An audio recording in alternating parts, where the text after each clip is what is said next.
Bueno, tenemos una paciente que es femenina, tiene 16 años, que está consultando por un deterioro del sensorio, que está somnolienta, por momentos se encuentra más estuporosa, ¿sí? Viene acompañada del familiar, que es la madre, ¿sí? Y hace 24 horas refiere que comenzó con dolor abdominal, al orinar, perdón, seguido de polaquiuria, está taquicárdica, taquimneica y sudorosa al examen físico. Y el peso que tiene es normal, no tiene bajo peso.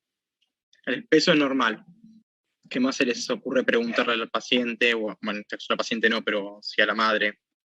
¿Qué medicamentos toma una medicación? No, únicamente cuando le duele un poco la cabeza, toma algún ibuprofeno o paracetamol, pero nada más. ¿Tiene alguna patología de base? No que se le hayan diagnosticado. ¿Ha tenido en los últimos meses, últimos años, infecciones urinarias? No, tampoco. ¿Alguno cursó ya uro? No. ¿Saben cuáles son los factores de riesgo para una ITU? En general, la presencia lo considera mayor a 18 años, en realidad es la presencia del inicio de las relaciones sexuales, ¿sí?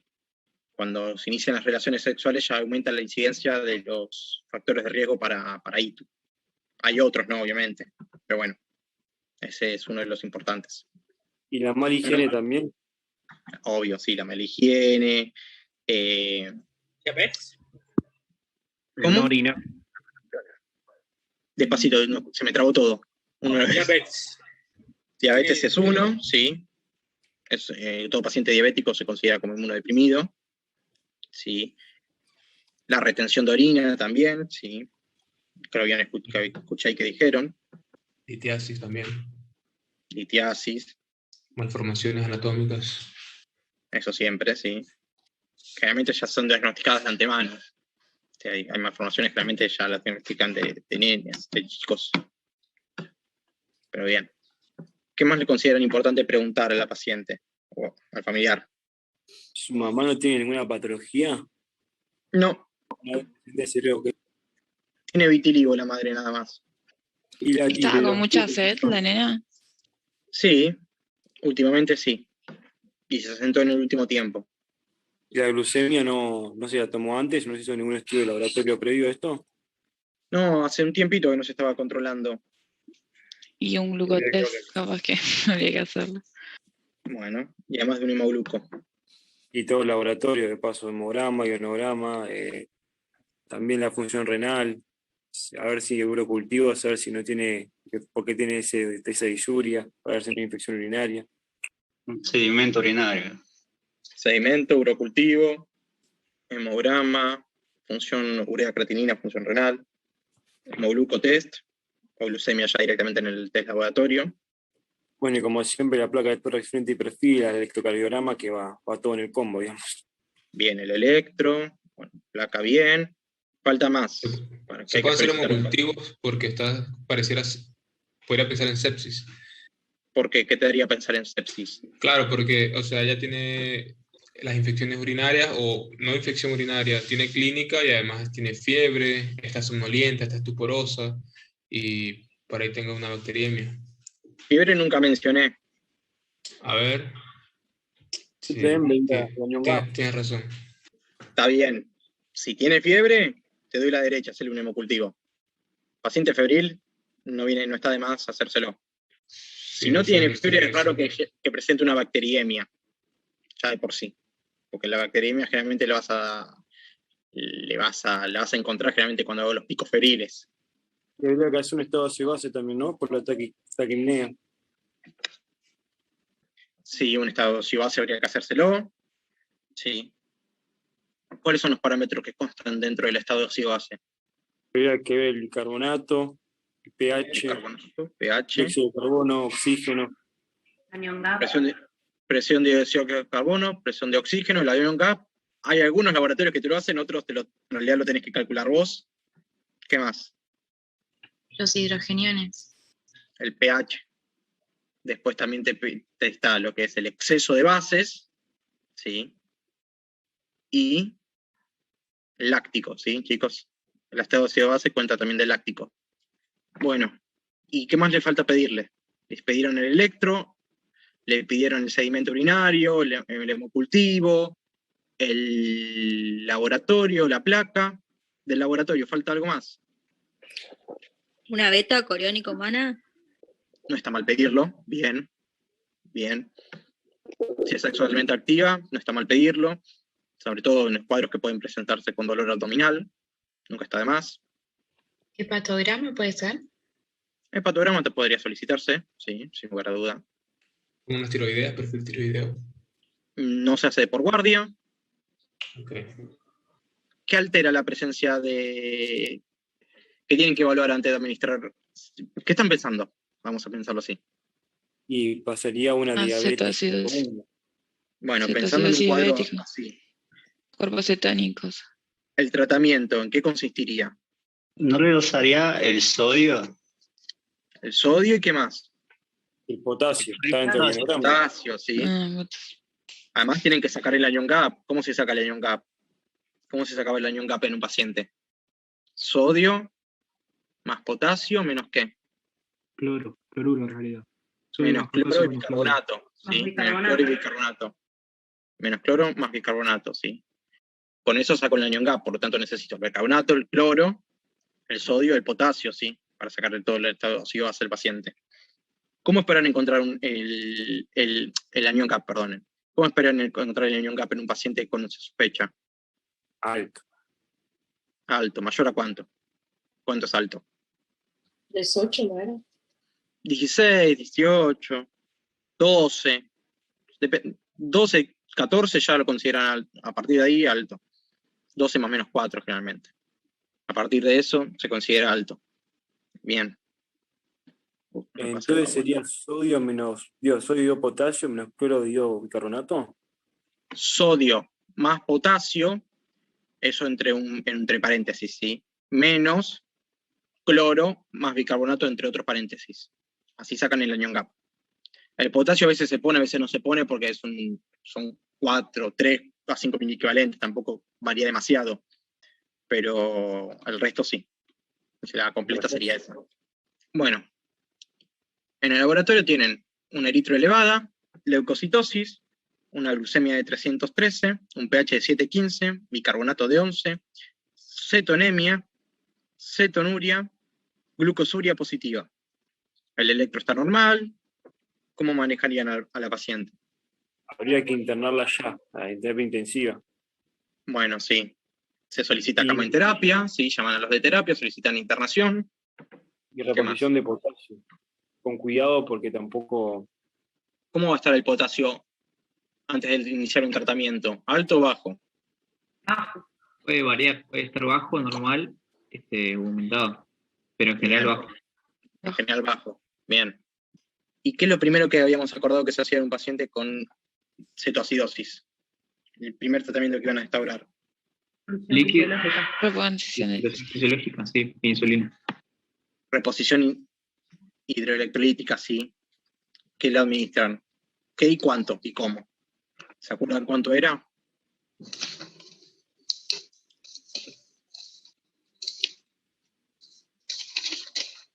De 1 litro, 1,5 litros en la primera hora de solución fisiológica.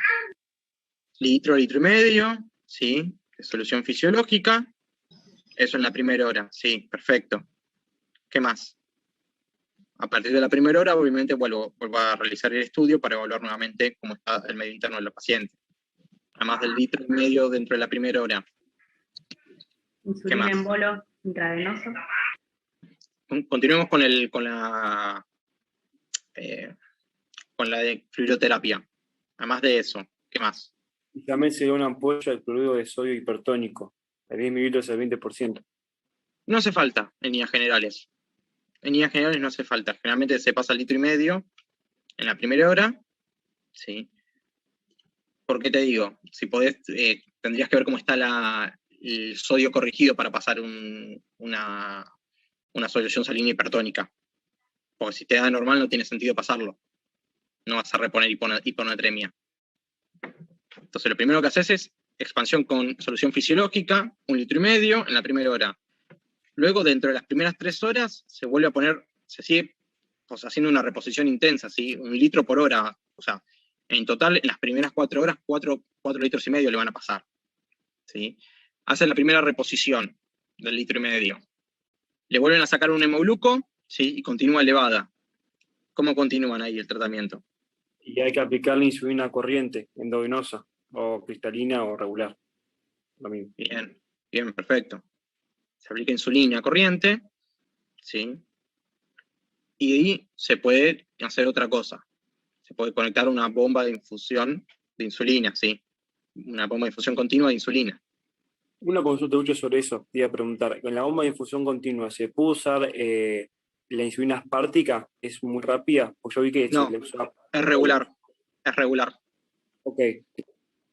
Para la bomba de insulina lo que haces es diluir 100 unidades de insulina en 100 mililitros de solución fisiológica. Así te queda una unidad, una relación, 1 mililitro, una unidad internacional de insulina, una equivalencia. Y eso lo puedes calcular para pasarle a mililitros hora, que es como se te pasan las bombas de insulina. Por ejemplo, ¿no? Si le tienen que pasar 2 unidades de insulina hora, ¿sí? Se equivaldría lo mismo a 2 mililitros hora. Entonces ustedes en la bomba le colocan 2 mililitros hora, ya pasa ese volumen. ¿Se entendió más o menos? Sí. Sí. Y con respecto al potasio, ¿qué hacen?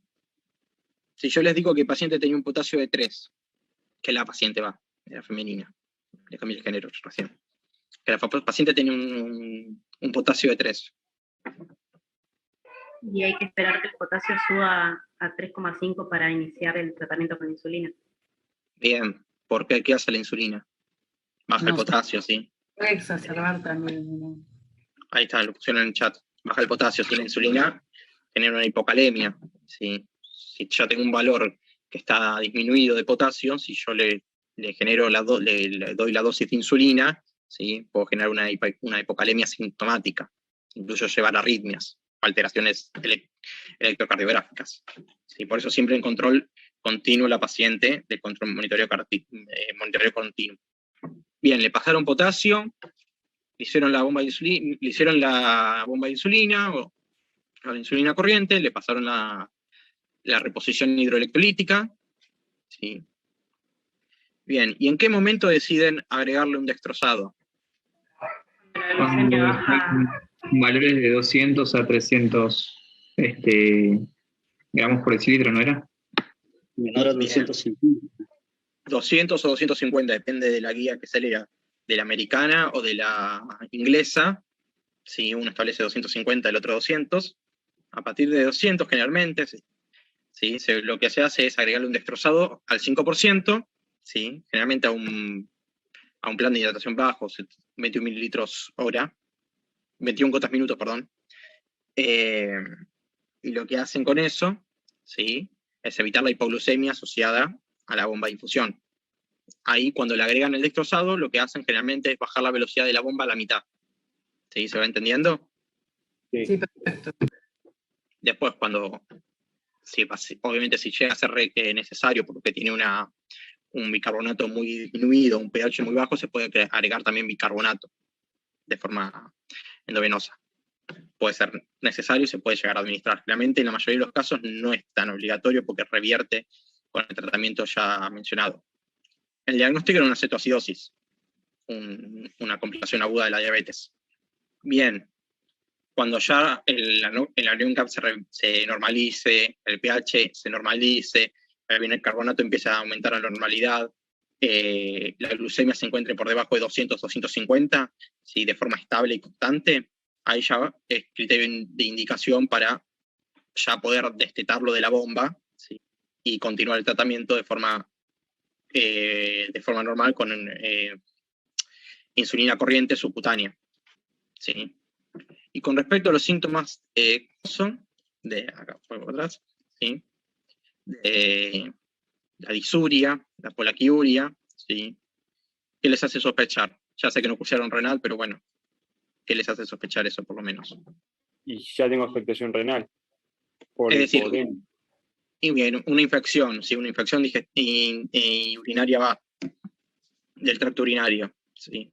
Las infecciones del tracto urinario, de forma simple, se pueden clasificar en dos: cistitis, pielonefritis, o ITU baja y ITU alta. ¿Sí? Generalmente la cistitis es un cuadro que predominan los síntomas vesicales, ¿sí? Es decir, polaquiuria, disuria, tenesmo, dolor suprapúbico, ¿sí? El criterio de la cistitis es pura y netamente clínico, aunque se puede ayudar con criterios de laboratorio como es el sedimento urinario y el urocultivo. Ya cuando la alteración, generalmente la cistitis no tiene fiebre.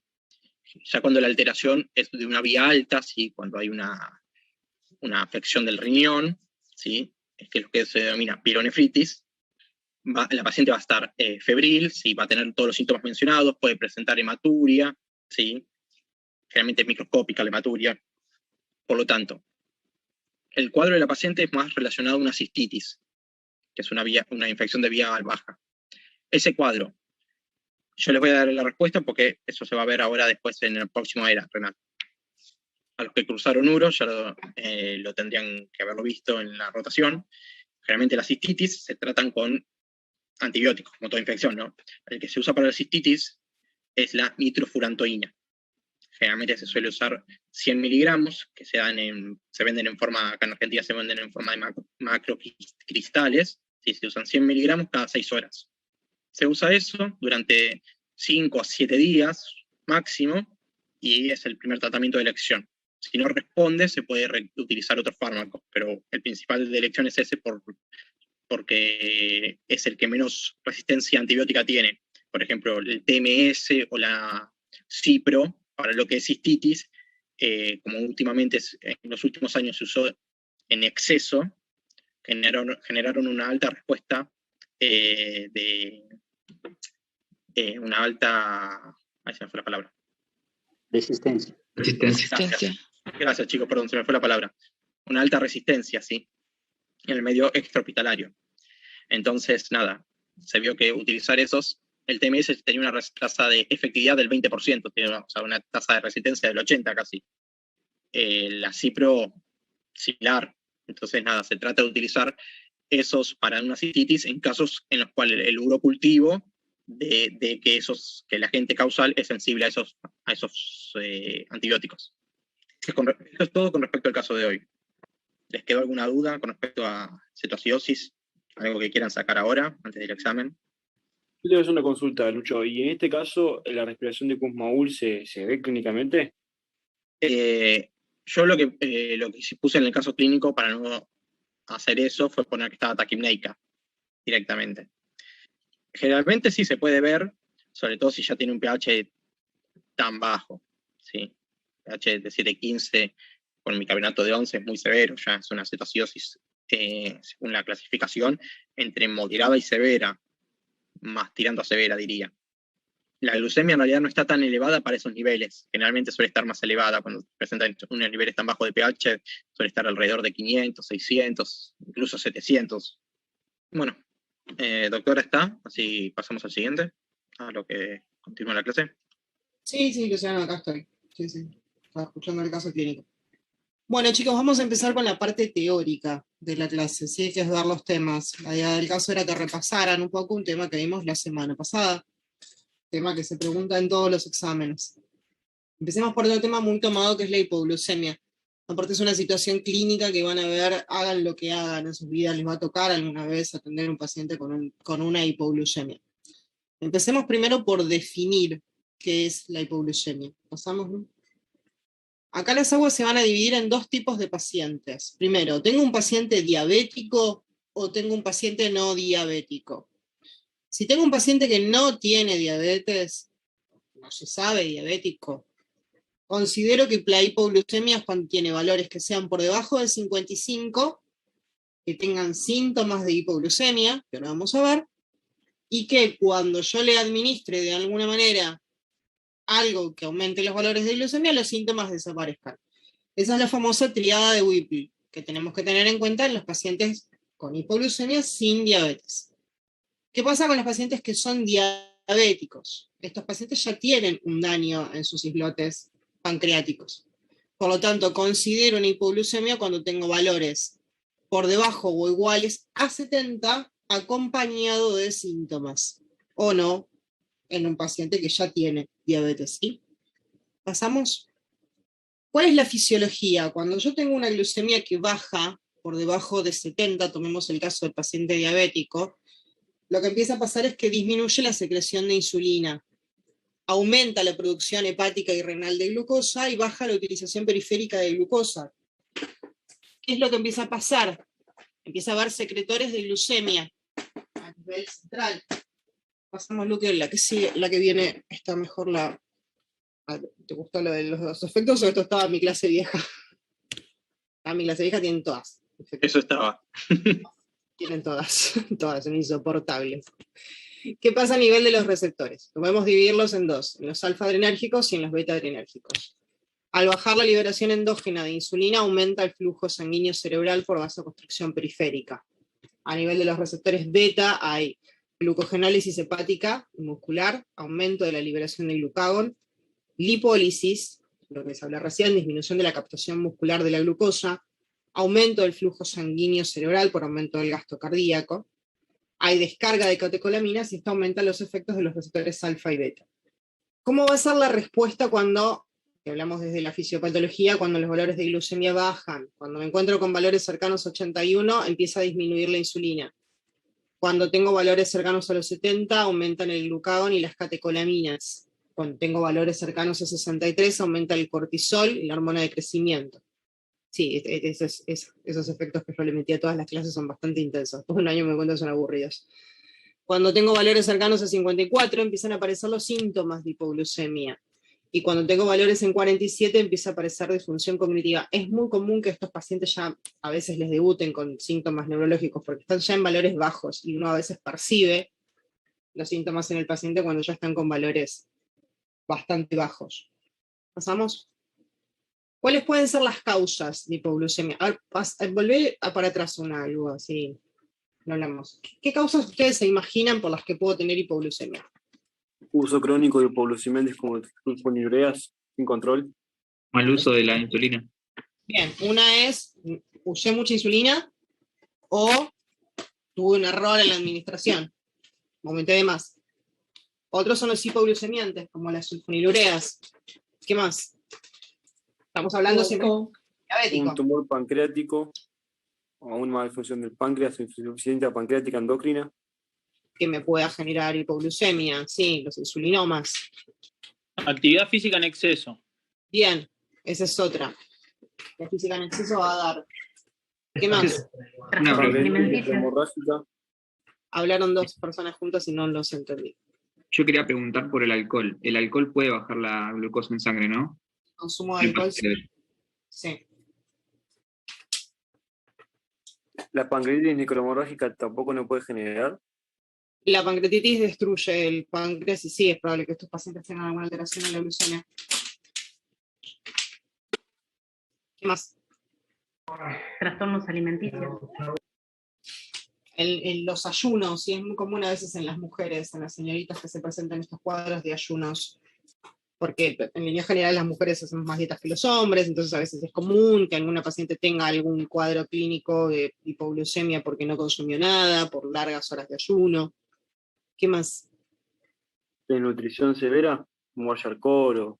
Sí, bueno. ¿Qué pasa si yo tomo para mi temblor esencial beta bloqueantes? ¿Qué me pasa? Uno de los efectos secundarios, ¿no es, doctora, que disminuye o puede enmascarar los signos y síntomas de hipoglucemia? Exacto, ¿sí? Enmascara los síntomas de hipoglucemia. Entonces, por lo general, un paciente que quizás algunos diabéticos puedan tener hipoglucemias, por ejemplo, por el uso de sulfonilureas, cuando toman concomitantemente beta bloqueantes, estos síntomas están como enmascarados. El paciente no lo siente tanto. ¿Qué más? Dijimos, en la fisiopatología, cuando empieza a bajarme la glucosa, ¿qué órganos empiezan a intervenir para tratar de compensarme? Entonces, una de las causas es que tengo una falla hepática grave, una insuficiencia hepática. Otra era Otra era el cortisol que aumentaba. Si tengo una deficiencia de cortisol, voy a tener una hipoglucemia. Entonces, una enfermedad de Addison, por ejemplo, ¿te puede dar esto? ¿Una falla suprarrenal? Deberías tener una falla así, severa. Pero cromocitoma. Una pasa? hipoglucemia postprandial. ¿Qué pasa si me hago una bariátrica? ¿Qué les puede pasar a los pacientes que tienen bariátricas? Tienen un vaciado gástrico más rápido. Bien, pueden tener un vaciamiento gástrico que es bastante más rápido que el resto de los pacientes. Se llama síndrome de Dumping. Pueden hacer cuadros de hipoglucemia. Algunos pueden ser bastante bajos. ¿Cómo las vamos a dividir usualmente las causas de hipoglucemia?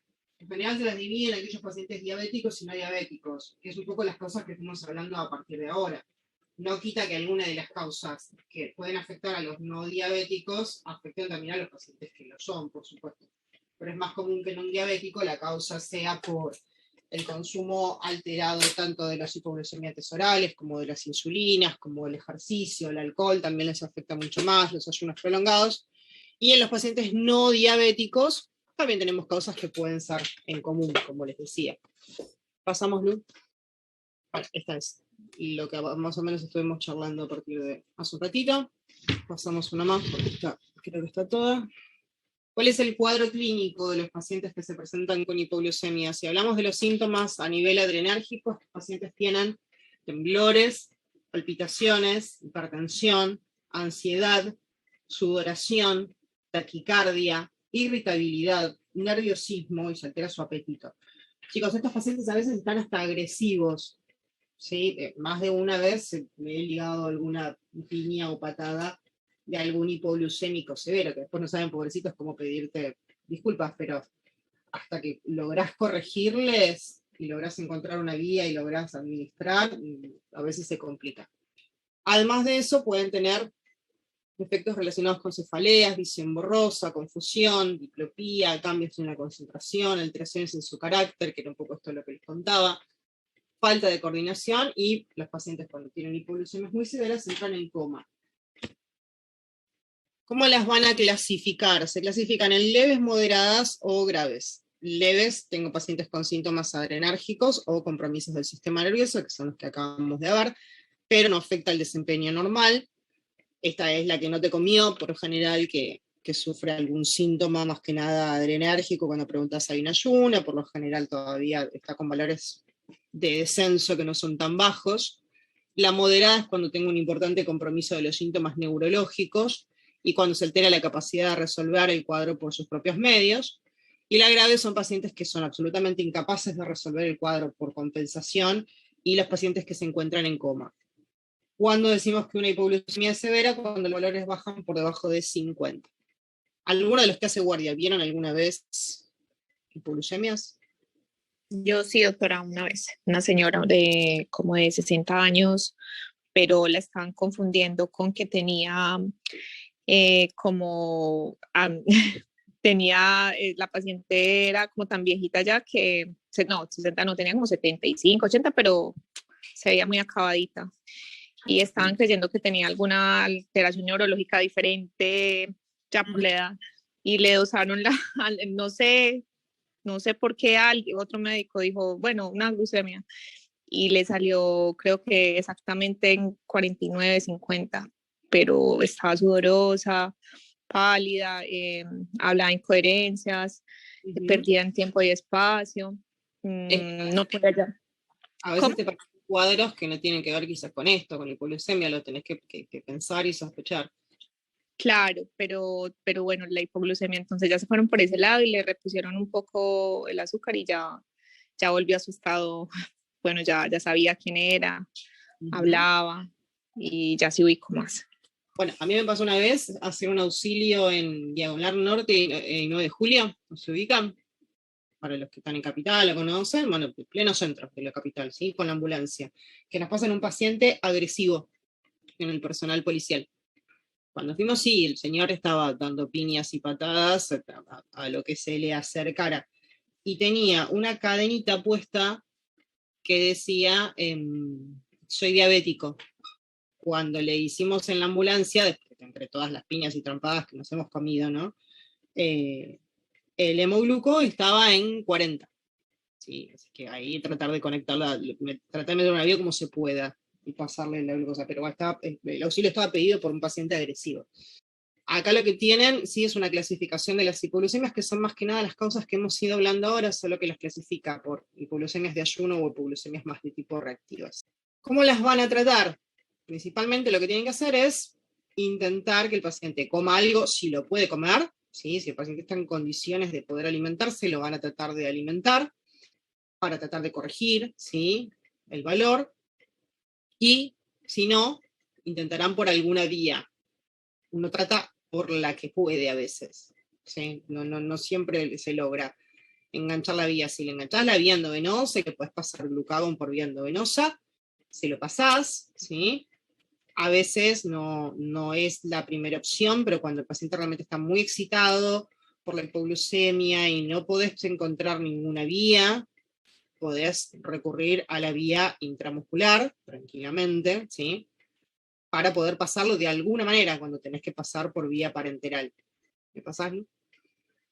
¿Cómo los van a tratar de acuerdo a los pacientes y su valor de glucemia y su clínica puntualmente? Cuando tienen valores de glucosa entre 50 y 70, con que den 20 gramos de carbonatos simples y luego carbohidratos complejos, vamos a andar. Valores menores van a tener que recurrir a suero dextrosado, van a tener que recurrir a glucagón, ¿sí?, por vía intramuscular, y pacientes inconscientes pueden utilizar manitol intravenoso y dexametasona.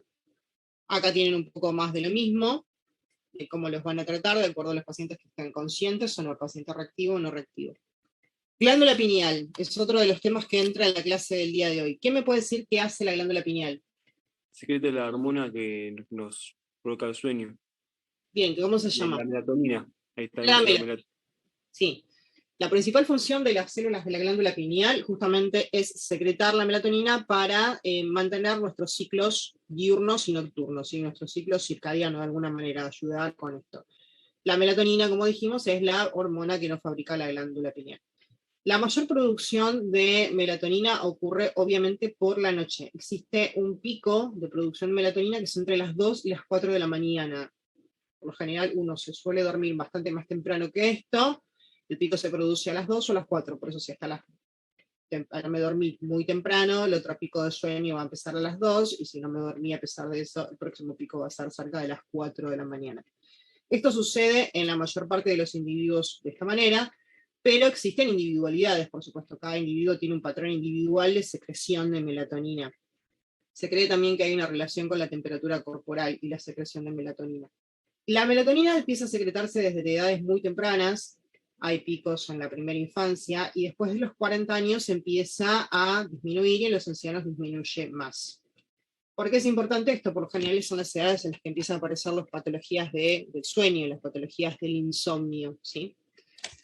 A nivel de mi especialidad, que es la psiquiatría, la melatonina está en relación con algunas patologías psiquiátricas como la depresión, especialmente en los pacientes bipolares. Tienen alguna alteración en los ciclos circadianos. Los fármacos que pueden alterar la secreción de melatonina son los antidepresivos, lo que hacen es aumentar la secreción de la melatonina. No todos, por supuesto, pero algunos sí. Además de eso, tenemos que pensar en otros fármacos que pueden afectar farmacológicamente a la melatonina, como los betabloqueantes, que disminuyen los niveles de melatonina. La carbidopa, que utilizan los pacientes con enfermedad de Parkinson, también interfieren con la secreción de melatonina. Y los fármacos que se utilizan para la psoriasis aumentan la concentración de melatonina por las noches.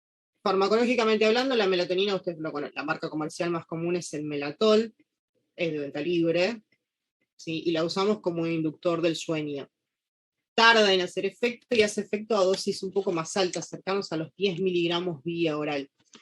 Sirve para aquellos pacientes que tienen problemas para empezar a dormir, que tienen un insomnio más de tipo de conciliación. Sirve para los pacientes que tienen alteraciones en el ciclo circadiano, pacientes que trabajan en horarios que son una semana trabajan de día, otra de noche. Esos pacientes a veces puede ser de cierta ayuda.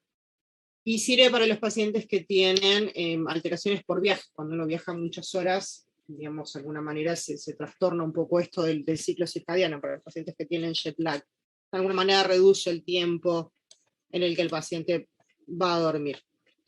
De pineal es eso, mucho más no hay.